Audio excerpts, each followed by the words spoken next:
بسم الله الرحمن الرحيم. صاحب السمو الشيخ محمد بن زايد النهيان ولي عهد أبو ظبي، نائب القائد الأعلى للقوات المسلحة، سمو الشيوخ، أصحاب المعالي والسعادة، الضيوف الكرام، السلام عليكم ورحمة الله وبركاته.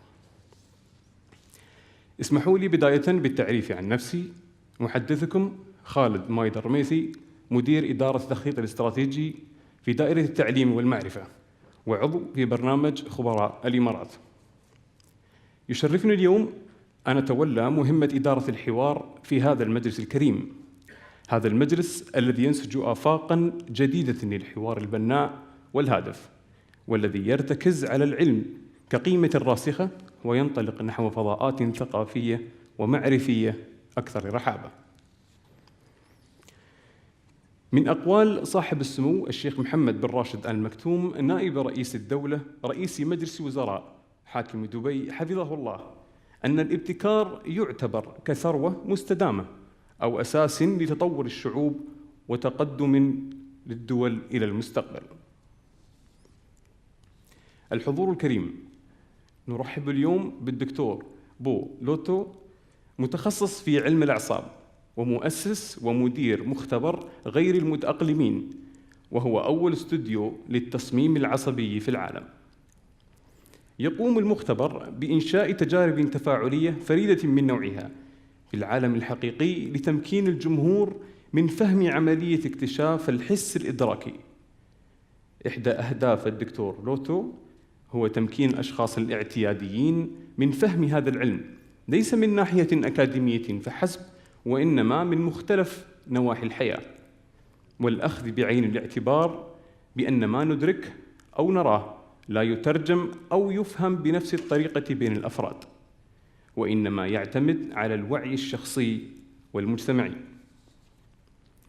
محاضرتنا لليوم بعنوان علم الابتكار، قابلية التأقلم بشكل طبيعي، ونلفت عنايتكم إلى أن المحاضرة ستكون باللغة الإنجليزية، وبإمكانكم استخدام السماعات لمتابعة الترجمة الفورية، وبعد الانتهاء سيتم فتح المجال لطرح الأسئلة التي يمكنكم كتابتها على النشرات الموجودة أمامكم. واسمحوا لي الآن بأن أكمل حديثي باللغة الإنجليزية. Your Highnesses, Excellencies, ladies and gentlemen, I am honored and delighted to welcome today a very special guest speaker, a professor specialized in neuroscience, Dr. Loto, founder and CEO of Lab of Misfit Studio, the world's first neuroscience design studio. The lab creates a unique, real-life experiment that places the public at the center of the process of discovery. The lab's aim is to create, expand, and apply their insights into what it is to be a perceiving human. In 2017, Dr. Loto published his first major book titled Deviate: The Science of Seeing Differently. He draws on over 2 decades of pioneering research to explain that our brain hasn't evolved to see the world accurately. And now, please join me in welcoming Dr. Loto to share with us his views on the science of innovation becoming naturally adaptable. Dr. Loto, you have the floor. Ramadan Kareem, yes? So, we have the interference a little bit. Thank you so much for the invitation to come. I've been trying to practice Ramadan today and yesterday, so I'm feeling a little bit lightheaded, right? But I wanted to be in the same place that you are, so thank you so much. And also, I've been sleeping with my door open, so I've been woken by the call to morning prayer at 4:30, which is a beautiful sound with the view of the beach and the sea. So it's been absolutely beautiful to be here. So we're going to talk about perception, right? And perception is everything it is to be human. And today, for the next 30 minutes, maybe 40 minutes, I want to link tolerance, because it's your year of tolerance, to innovation, because you are leading innovation. So how might these two be connected? And how might they be connected in the brain? And we are facing tremendous challenges right now. As we become more interconnected, our world becomes increasingly unpredictable, right? Over 50% of the people are now connected over the internet, right? So what used to be a more determined fate is now affected by everyone else in the world. And what's more, our challenges are global. It's predicted that in 2050, there will be more plastic in the sea than fish. Okay? And the most popular jobs in 2010 didn't even exist in 2004. So we are educating children now for a world that doesn't even exist. We can't even imagine. And if we think about innovation, innovation has two sides. It has creativity and has efficiency. And almost every organization focuses only on one side of that equation, which is efficiency. And as the world changes, which is a great idea if it weren't for the fact that the world changes. And as the world changes, what we try to do is we try to increase efficiency even more, right? But we have to focus more on the other side of that equation, on creativity. And a recent survey in LinkedIn suggests the most in-demand skill in businesses right now is creativity, and the third most in-demand skill is adaptability. So how can we be more creative? Well, to be creative is to see differently, right? To perceive differently. So perception underpins everything it is to be human. What we know, what we believe, who we fall in love with, right? How we lead, everything begins with perception. To understand perception is to not only understand how the brain works, it's to understand what it is to be human. So I could ask a question. How many of you, when you woke up this morning, thought you saw the world as it really is? How many are seeing reality, right? Anyone seeing reality? No? So I think every human thinks they open their eyes and see the world as it really is. So let's just do a test. Let's see how good we are at seeing the world as it really is. Here's a fairly natural scene. 90% of the information your brain uses to see comes from grayscale, right? And there's a predator that's staring right at you. And if you haven't found it yet, you're dead, right? It's staring right at you. How many think they can see it? If I just add 10% more information, you can see it's staring right at you. Yes? Now you can see it even better. If we go back,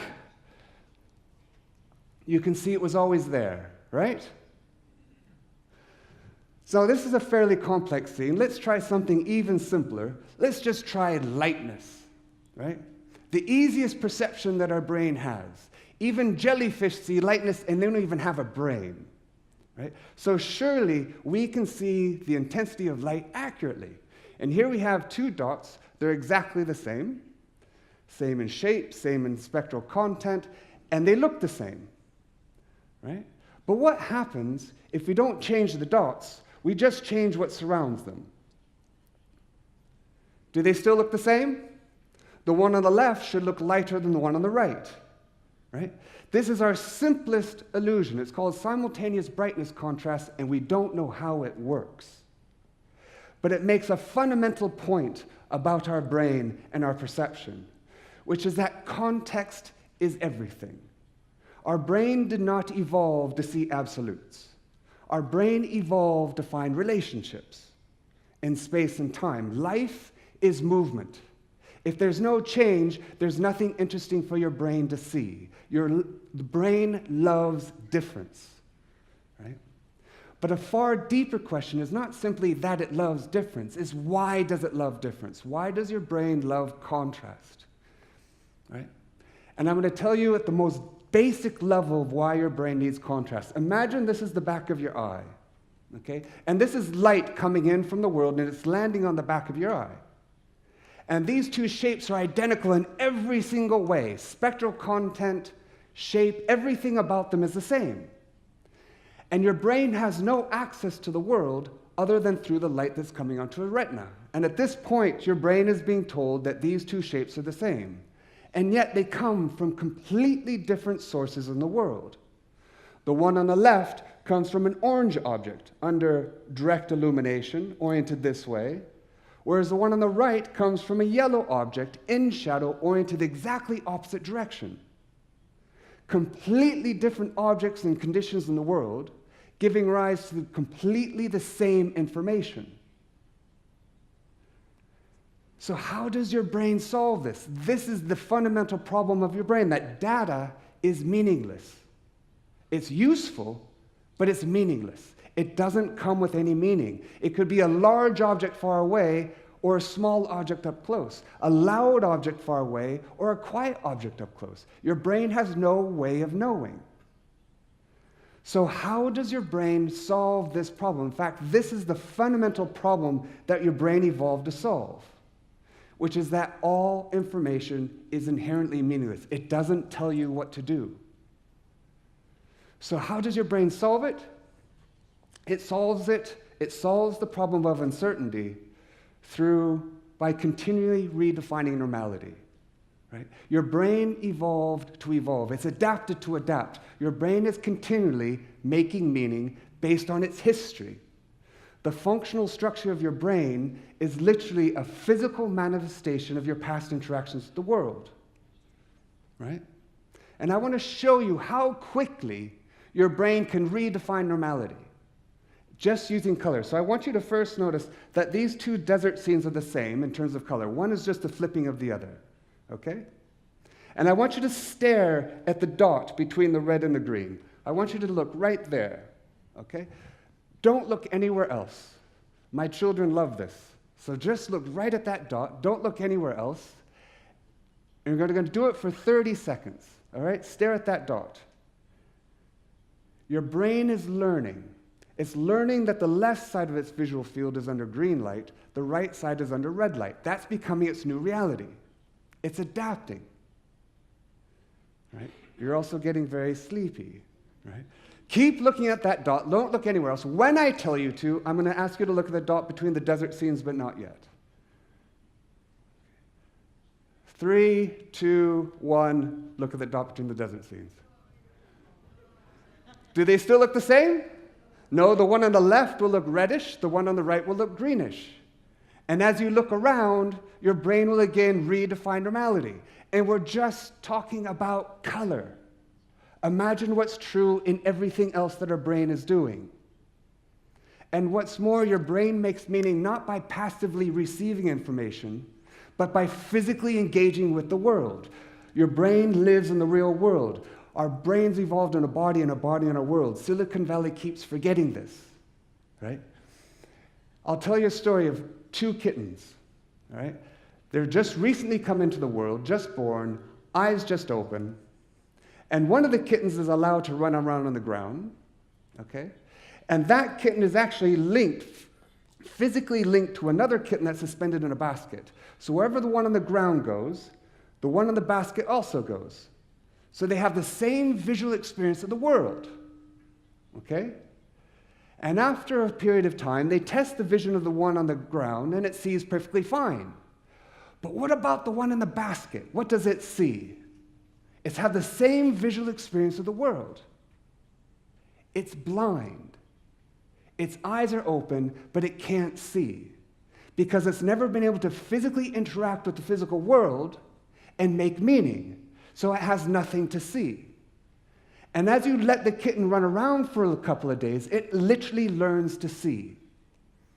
Okay? So when we open our eyes, what do we see? There is a world. It's just that we don't see it. We don't see it accurately, because it's forever separate from our brains. Nor do we see the information coming from the world, because that would be meaningless. It could literally mean anything. So our brain evolved to see a meaning that was useful to see in the past. That's what we always see. But what was once useful may no longer be useful, which is why your brain evolved to change. So what do I mean by seeing meaning? Here we have a cube. This is an image I made many years ago, and you'll see a dark tile at the top and a light orange tile at the side. Okay? That is your perceptual reality. You would bet your life that those are different, when in fact, they're exactly the same. Nothing on the screen is changing, right? You're seeing the meaning of the data, not the data. Those colors are changing not on the screen, they're changing in your mind. And what's true for color is also true for form. These two tables are the same. Agreed? No? The red table is nothing other than the green table on its side. They have the same dimensions. The height of the red one is the same as the width of the green one, and vice versa. You're seeing the meaning of the dimensions, not the dimensions. And what's true for color and form is also true for more complex perceptions, like our combination of sound and light. So here, this is a documentary we made for the BBC many years ago, and I'm going to play his sound, and you're going to hear some letters, okay? Ba, ba, So you hear a fa, like F, fa, ba, okay? On the right, you're going to hear a ba, like boy. ba, ba, ba, ba, ba, ba. Okay? Now we're going to put them together. You're going to hear a fa on the left and a ba on the right. Ba, ba, ba, ba. Yes? Ba, ba, Now close your eyes. ba, ba, How many sounds do you hear? ba, There's one sound. Ever. If you see his lips make the shape of an F, you hear a fa. If you see his lips make the shape of a B, you hear a ba. Nothing is changing. We could look at this forever, right? Some of us do.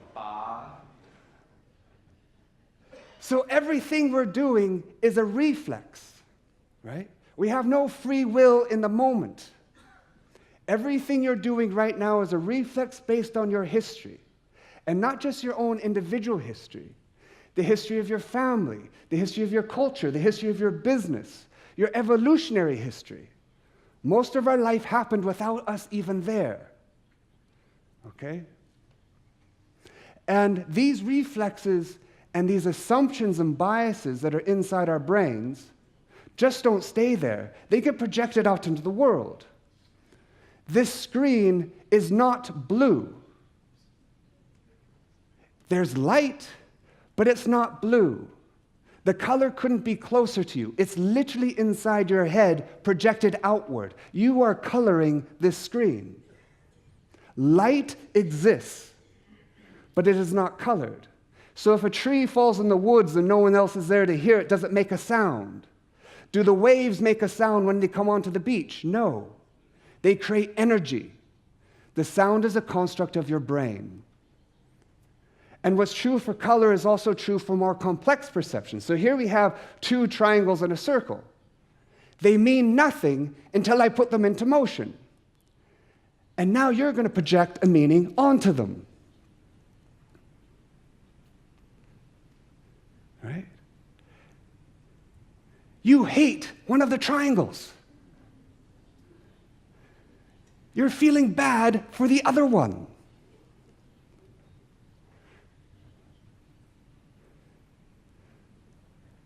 You're worried for the circle, right? This is like a horror film. You can almost hear the music.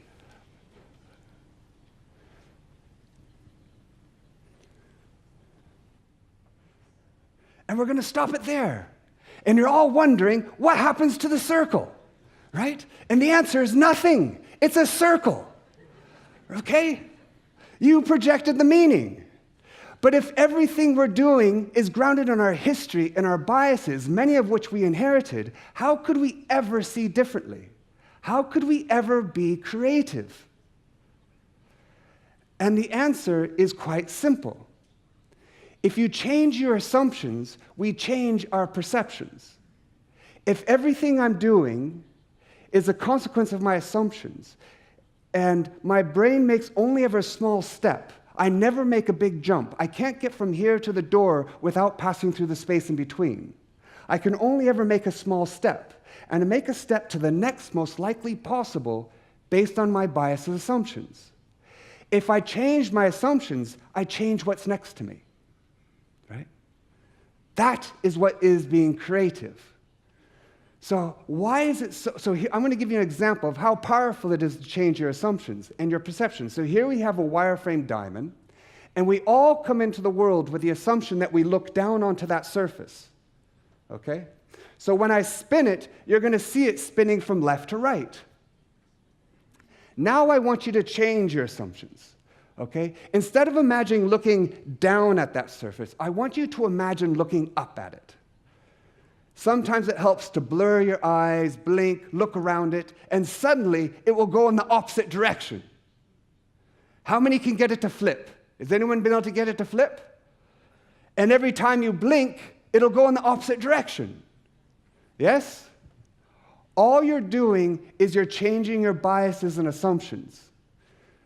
The triangle, the diamond never changes. So how many can get it to flip now? Yes? So I have a quick question for you. Which direction is it actually rotating? How many say left to right? How many say right to left? How many say, I don't care? Right?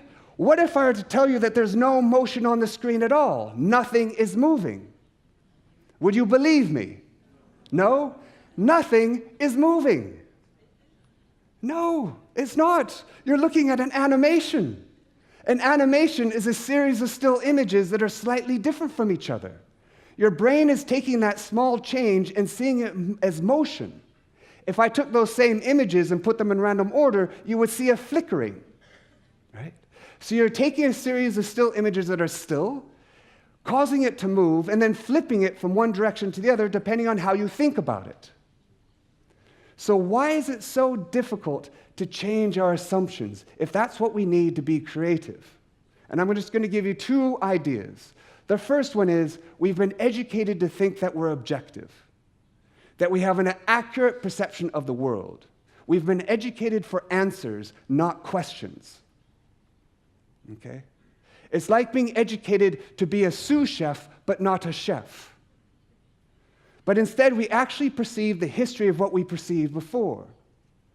Here's an example in Britain, right? In Britain, they have these two taps. Why? Right? You get your hands really hot, and then you got to cool them down, and you go back and forth. Why are we doing this? Right? And if you ask a designer, they'll build you a new house, and they'll put these two taps in. Why? And the answer is because many years ago, the hot water tank was a bathtub that was in the attic. And then you'd get mouse droppings, you get dust. It was dangerous to drink the hot water. So they separated the hot water from the cold water.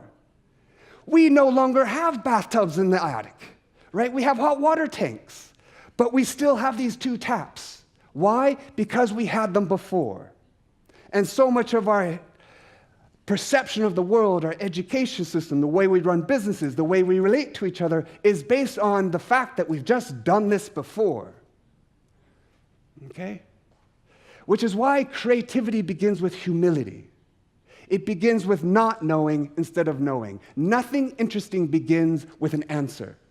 It always begins with a question, right? So creativity begins with humility, and humility is essential for tolerance. Tolerance is the ability to sit with difference as a step towards openness. Okay? Number two, we hate not knowing. Right? We hate not knowing. This is one of our most biggest fears, is the fear of the dark, of not knowing. Almost every behavior you do to decrease uncertainty. If you're not sure that was a predator during evolution, it was too late, right? Dying is easy. So our brains evolved to take what is uncertain and make it certain, right? To take what is unknown and make it known. If you ever go on a boat and you go down below in a boat, right? Your eyes are moving and register your boat. So your eyes are saying, oh, we're standing still. But your inner ears say, no, we're moving. And so your brain gets ill because it can't deal with that conflict. And the uncertainty from stress decreases our immune function. Our immune system starts collapsing, our brain cells wither and die. Here are two brain cells from the cerebral cortex, which is where I do our thinking, and here's one from a brain that was under tremendous stress in a very constrained environment, and the one on the right is from a brain that was under very low stress, right? In a highly diverse environment, engaging environment. We become less adaptable, right? Here's an example in Australia of someone who goes in to rob a bank. This actually happened. He goes in, and he hands the teller a note. And the bank shuts down. He's under tremendous stress of uncertainty. He can't get out, right? He spends 5 minutes trying to escape.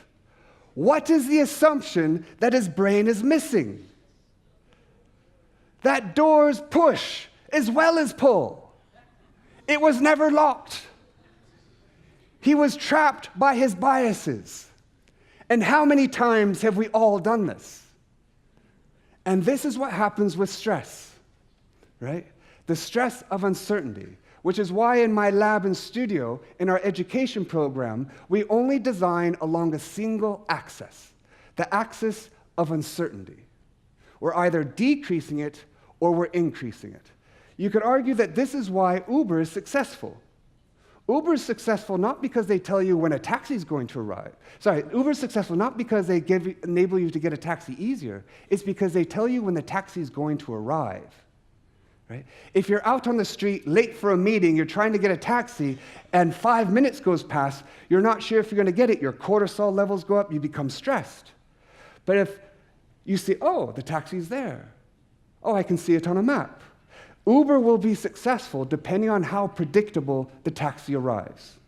In Chile, they're incredibly unpredictable, so people are moving away from using Uber. And almost every business is in the business of decreasing uncertainty, especially if you can decrease the uncertainty of something that someone cares about, and that if you get it wrong, you have a high cost function. That is almost the definition of almost any successful company. Which is why creativity not only requires humility, it requires courage to go to the very place that we actually evolved to avoid, which is the not knowing. And courage is essential for tolerance, because if you're going to sit with someone who's different from you, that requires courage.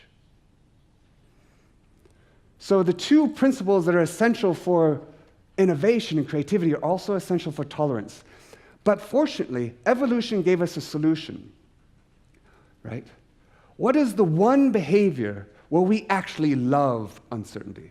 It's not that we tolerate it, we love it, right? It's a class of behaviors defined by a single word with 4 letters. It's play.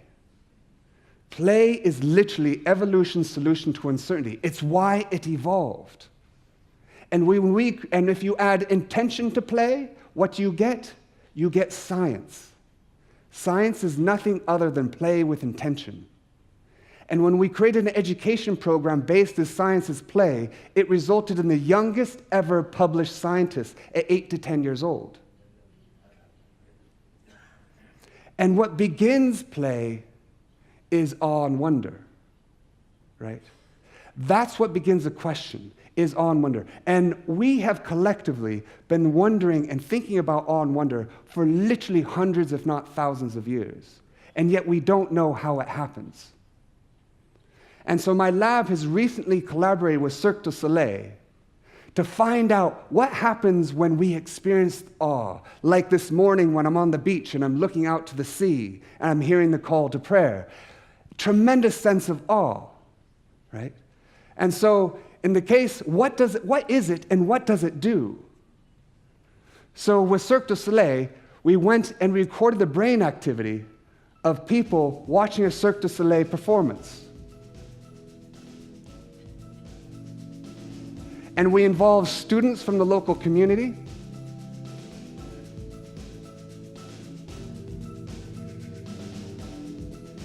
and the public.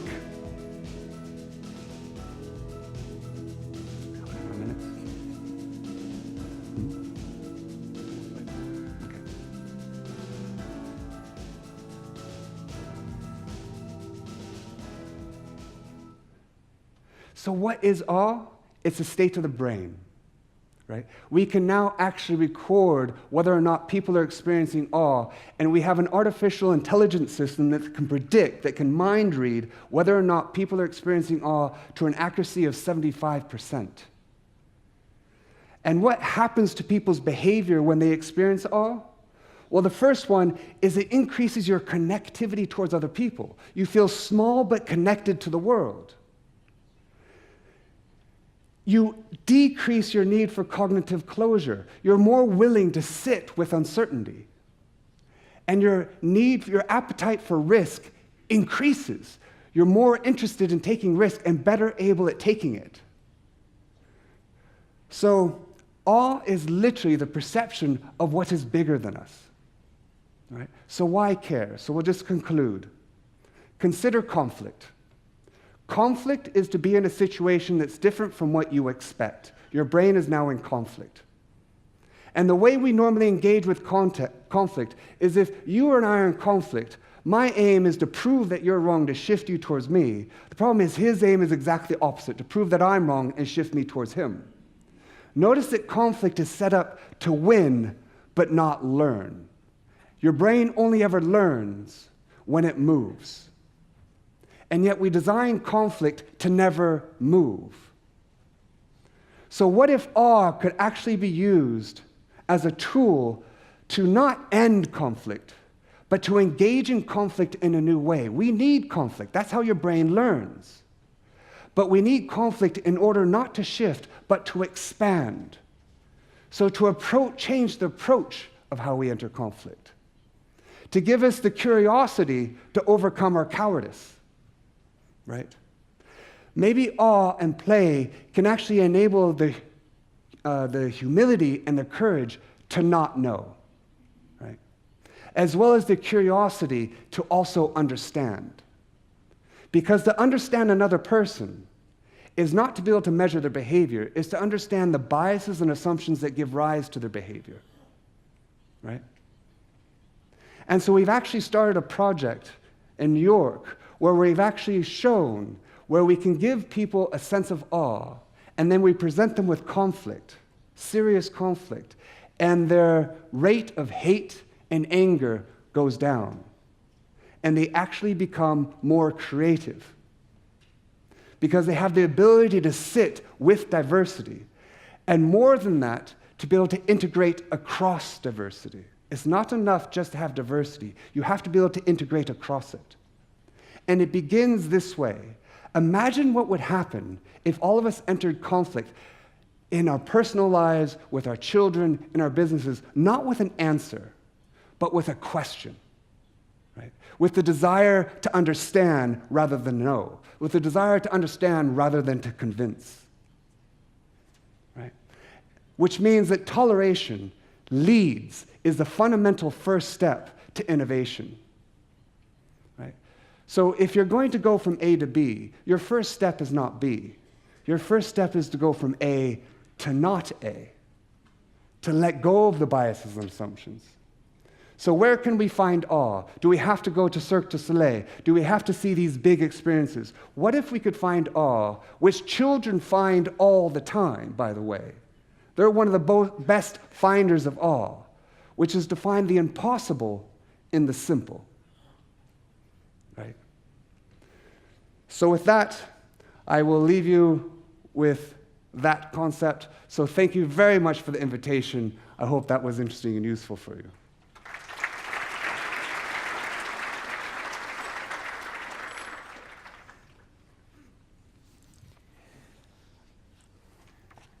Thank you, Dr. Loto.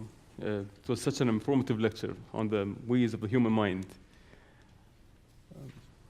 Until we receive questions from the audience, I would like to ask you some questions of my own. Okay. So there was a reference to a few characteristics and to the person that should have in order to achieve a better conception of our lives. My question is, can a person become more creative with our current education systems? And the answer is no, right? At least I can only speak for the UK and the States. I can't speak for here. Having said that, I was here just a few weeks ago and gave a talk. I forget the name of the where it was your university students. Sheikh Muhammad, Future Generations Majlis. Future generations. And I was so impressed with the students who came and they asked me questions afterwards. So the answer is no, because our education system is often, at least in the States and the UK, is predicated on the Victorians, where efficiency was a really good idea, right? It started the Industrial Revolution.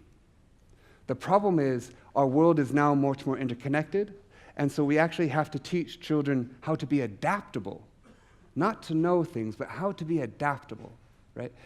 Wisdom is not in being either creative or efficient. If you leave this room and a car is coming at you, I don't want you to think, oh, I wonder if there's a different way I can see this, right?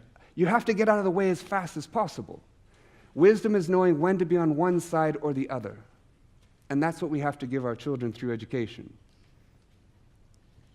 And looking at the overall perception and approach that introduce us to uncertainty and creativity, is there a tool that can upgrade our perception and actually make us see differently? Is there a tool that can help us? Yes, I think there is. So, in my view, the next greatest innovation is not going to be a technology. I once spoke at the G8 on innovation, and it was in the UK, and they brought everyone from Silicon Valley because the assumption is that our next innovation is going to be a technology. It's not. It's a way of being. It's a way of being that will enable the innovation in technology. And that way of being is humility, courage, the awareness of how our perceptions are created, the education, but also technology itself. So if you think about, there are two types of technology. There's useful technology that enables us to do what we can already do easier, faster. But there's also transformative technology. That is what enables us to see what we couldn't see before. Think of a telescope, or a microscope, or an MRI, or a book, or a sail that enabled you to see cultures and environments that you've never seen before. Right? Because the best person to know what your assumptions and biases is usually not you. It's usually someone else. And so technology can expand our perception of the world. And we also have been introduced to the lab of misfits in your lecture. Can you maybe elaborate on one of the most impactful experiments that actually took place in your studio? So the most impactful experience, I had written them down actually. I used to grow brain cells in a dish. So I would look to see what are required for your brain cells to stay alive. And what we discovered, and other labs have discovered, that the molecules that your brain cells need to stay alive are directly related to how active your brain is. The more active your brain is, the more enriched is your environment, and the more your brain cells grow. When you see two people playing chess, grandmasters playing chess, they are literally burning thousands of calories. Thinking is difficult, which is why so few people do it, right? It literally costs energy, which is why we often take the path of least resistance. So that was one of my preferred. And the other, I'd say, is when the children, working with the children, they discovered that bumblebees can follow rules, and they can make contextual decisions. And they were 8 to 10 years old. It was a question that they asked, that they were passionate about. They designed the experiments, and I was the technician. And then they wrote the paper and became the youngest published scientist. And the reason why that's interesting is the finding itself was unique. It wasn't earth-shattering, but it was one that no one had asked before. And what's more, scientists said that they couldn't do it, and teachers said they couldn't do it. So we couldn't get funding, so we paid for it ourselves, right? So I'd say that those two studies were my favorite. And then the awe study was Cirque du Soleil, because it's so wonderful working with Cirque du Soleil. And in your opinion, what could be considered at risk, if I may say, if people remain at their current level of seeing the world and didn't deviate? Yeah. What's at risk if we don't deviate? To deviate, I want to be clear on what I don't mean deviance. I mean to deviate. To deviate means following a path that's based on your previous steps as opposed to everyone else's, right? There's tremendous courage in that. And so what's at risk? If you look at what's happening in the States, for instance, with the intolerance, what's at risk is a lack of creativity, polarization, right? Literally people becoming less healthy, emotionally unhealthy, a decrease in personal relationships, right? What I'm talking about is not simply what happens when you're at work. This is what happens when you're at home as well. So to be creative means living creatively. And one of the success stories in eliminating uncertainty in business was Uber, that was shared in the session. We can understand that by doing so, we can actually start up a new successful business. So what about the current running corporates? Is it too late for them? Is it too late for current corporates? I spend a lot of time talking to them. And the answer is no. It's all about leadership, right? And if you think about what, in terms of corporations, there are 3 qualities of a leader that are associated with the success of any one company. Lead by example, admit mistakes, and see qualities in others. And each of these are actually fundamental to creating an environment of play and creativity. Because the lead example is a space that's trusted. You can't play and experience outside a space that's trusted, right? To lead, that's lead by example. To admit mistakes is a space that celebrates not knowing, uncertainty. And to see qualities in others is a space that celebrates diversity, right? The best adaptive systems are the most complex, not complicated, but complex. So it's all about leadership. The problem is that often companies they're maximizing efficiency, they see the need to be creative, and they apply the same rules to maximize efficiency. Well, the best environment for efficiency is competition. It's a great idea in biology, a very bad idea if you're trying to be creative. So they tried to take the old strategies and apply it in a new way. But I think that there's hope in this. In one of your previous interviews, there was a question of the importance of questioning actions. Questioning actions. Questioning actions. Yes, and you emphasized that the most important questioning word is why. Yes. So maybe we could have more elaboration on why we're questioning the why more profoundly. Okay. So why? So you could argue that one of the most dangerous things we can do throughout history is not an action, it's a word. It's why. Almost all companies are set up to block that word, right? Almost all companies and individuals, we tend to ask questions about things that are measurable. What, where, when, right? These are all things we can get data on. But as you know, data is meaningless. It's useful but meaningless, right? What you really want to know is why and how. Because if you can understand why, right, not just about a problem you're trying to solve, but maybe about another person, now you have the possibility of a deeper understanding and finding a principle that transcends context. And if you can find principles that transcend context, you now become adaptable rather than rigid in rules, right? And that begins with understanding why, whether again it be an organization or of an individual, right? So. أستأذن سموكم بنهاية المحاضرة. أود أن أشكر الدكتور لوتو على محاضرته القيمة والرد على الأسئلة المطروحة، وأشكر أيضا الحضور الكريم على حسن استماعهم. في الختام نجدد الشكر لسيدي صاحب السمو الشيخ محمد بن زايد النهيان على استضافة هذه المحاضرات الهامة في مجلس سموه. ويرجى العلم بأنه سيكون كسر الصيام والصلاة للرجال في المجلس الرئيسي، وسيكون كسر الصيام والصلاة للنساء في هذا المجلس. وندعوكم بعدها لتناول وجبة الإفطار في قاعة الطعام الرئيسية في القصر.